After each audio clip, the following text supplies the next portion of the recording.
Welcome to this video, guys. In this video, I'll show you how you can fix MySQL not starting due to blocked port error in MySQL in XAMPP. So let's get started. First, let's open XAMPP. Here, if I start Apache and MySQL, Apache starts, but as you can see, I get this error, MySQL shut down unexpectedly. This may be due to a blocked port or missing dependencies. So first thing you need to do is check the error logs and see what it is saying. So click on this logs here and you will see MySQL_error.log. Click on this. Now scroll down. The latest logs are at the bottom.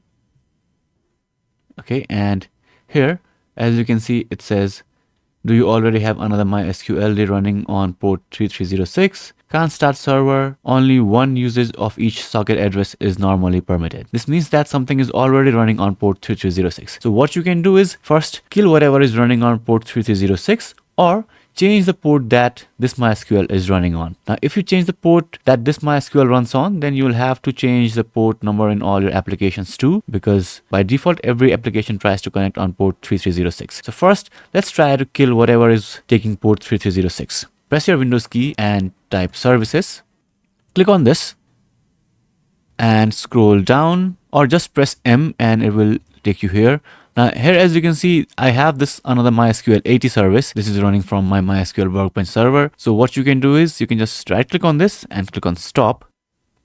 And once this is not running, you can close this and let's try to start our MySQL service again.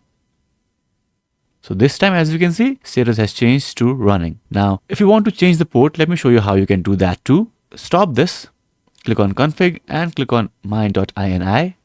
This will open. Now scroll down and here change this port to 3307 and let's change this port also to 3307.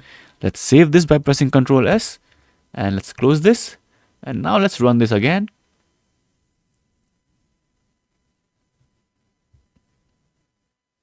Now this time, as you can see, MySQL is running and this time it is running on port 3307. That is the non-default port. So these are the two methods by which you can fix that error. If you have any questions, let me know in the comments below.